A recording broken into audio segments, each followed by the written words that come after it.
A notification system is what sends alerts to users, such as breaking news, product updates, event reminders, and promotions. Notifications are not only mobile push notifications. There are three main types: push notifications, SMS messages, and emails. Before starting the design, we must first understand the problem and define the scope. In system design, questions are usually open-ended, so it's very important to ask clarification questions. First, what types of notifications does the system support? The system supports push notifications, SMS, and email. Second question, is it a real-time system? This means notifications should be delivered as fast as possible, but small delays are acceptable when the system is under heavy load. Third question, what devices are supported? The system should work on iOS phones, Android phones, and laptop or desktop computers. Fourth, what triggers notifications? Notifications can be triggered by client applications. For example, when a user performs an action. They can also be triggered by server-side scheduled jobs, such as daily reminders or marketing campaigns. Fifth, can users opt out? Yes, users can choose to stop receiving notifications, and the system must respect their preferences. Finally, what is the scale of the system? Every day, the system sends around 10 million push notifications, 1 million SMS messages, and 5 million emails.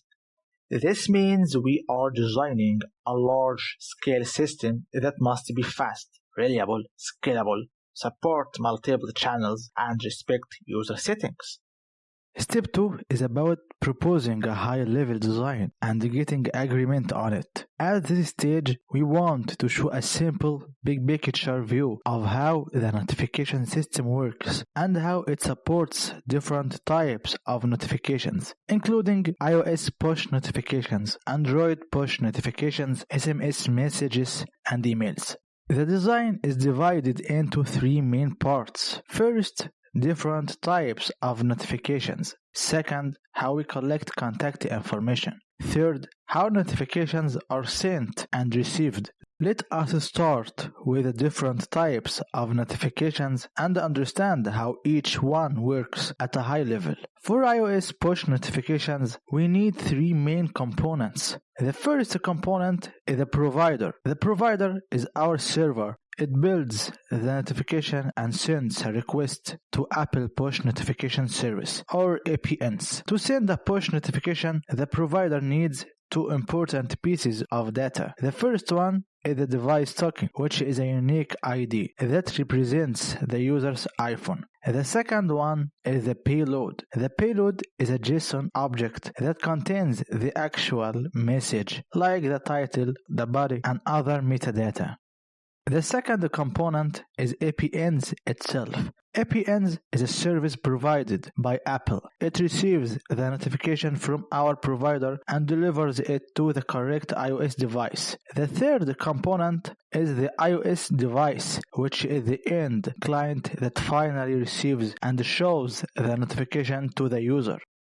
For Android push notifications, the flow is very similar. The main difference is that instead of APNs, we use Firebase Cloud Messaging or FCM. Our server sends the notification to FCM, and FCM delivers it to the Android device. For SMS messages, we usually don't send them directly from our own servers. Instead, we rely on third-party SMS providers such as Twilio and other commercial services. Our system sends the message to those providers, and they handle delivering the SMS to the user's phone. For email notifications, companies can run their own mail servers, but most prefer using third-party email services. Services like SendGrid and MailChimp are very popular because they provide high delivery rates, reliability, and useful analytics. Our system sends emails to these services, and they take care of delivering them to users' inboxes. When we put everything together, the high-level design shows our system connected to several third-party services: APNs for iOS, FCM for Android, SMS providers for text messages, and email services for emails. All these services are responsible for final delivery of notifications to users.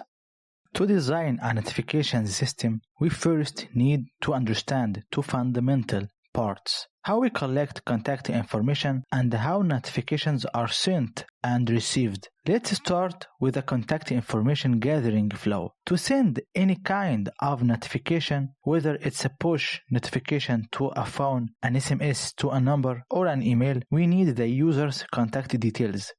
When a user installs our application or signs up for the first time, our API servers collect this contact information. We then store it permanently in our database. What information do we store? Typically, we store mobile device tokens for push notifications, phone numbers for SMS, and email addresses. A simple way to structure this in the database is with two main tables. First, the user table. This holds the user's profile information, including their email, address, and phone number. Second, the device table. This holds the device tokens, since one user can have multiple devices, like a phone and a tablet. We need this separate table. Each device is linked back to a user. This design means we can send a push notification to all of a user's devices. Now let's move to the notification sending and receiving flow. We'll begin with the initial high-level design. At a high level, the system works like this. When a service in our system needs to send a notification, it doesn't talk directly to external providers like Apple or Google. Instead, it calls our own internal notification service or API. This service then determines the type of notification. Is it a push, an SMS, an email? It then routes the request to the correct channel-specific service. Those services are the ones that finally communicate with the third-party providers, like Firebase Cloud Messaging for Android push notifications or Twilio for SMS. This design creates a central, unified system for all notifications, making it easier to manage and scale. Now let's break down the high-level design in more detail and see how we can improve it. First, let's look at the key components. We have services. This refers to any part of our system that needs to trigger a notification. A service could be a microservice, a scheduled cron job, or a larger distributed system. For example, a billing service might trigger an email about a due payment, or any e-commerce system might trigger an SMS about a delivery. These services talk to the notification system. This is the central core that handles sending and receiving. In a simple first design, this might be just one notification server. This server provides an API for all other services to call. Its job is to receive requests, build the correct notification payload, which is a formatted message, and then hand it over. The notification system then talks to third-party services. These are the external providers that actually deliver the message. This brings us to two critical considerations when working with third-party services. First is extensibility. Our system should be designed so that adding a new provider or removing an old one is easy. We shouldn't have to rewrite large parts of our code. Second is provider availability. A service available in our region might not be in another. For instance, Google's FCM is not available in China. So for our app to work there, we need to easily swap in a local provider like JPush. Finally, notifications are received on user devices, iOS, Android, or via SMS and email. However, this initial simple design with one server has three major problems. Problem 1. Single point of failure. If that one notification server goes down, all notifications stop. This is a critical risk. Problem 2. Hard to scale. Because everything is in one server, we can't scale individual parts independently. Maybe our database is a bottleneck or the email processing logic. We can't just scale those pieces. We have to scale the whole monolithic server, which is inefficient. Problem 3. Performance bottleneck. Some tasks are slow, like building HTML for emails or waiting for a slow third-party API response. So how do we improve this? We evolve our high-level design with 3 key changes. First, we move the database and cache out of the notification server. They become their own separate services. This allows us to scale and optimize them independently. Second, we add more notification servers and enable automatic horizontal scaling. Instead of one server, we have many behind a load balancer. If traffic increases, new servers can be added automatically. Third, and most importantly, we introduce a message queues. This decouples our system components. When a service triggers a notification, it doesn't wait for the whole process to finish. It just puts a job onto a queue. Notification servers picks up jobs from this queue, processes them, and sends them out. This improved design, separate components, multiple servers, and the message queues forms a much more scalable and reliable foundation for a notification system.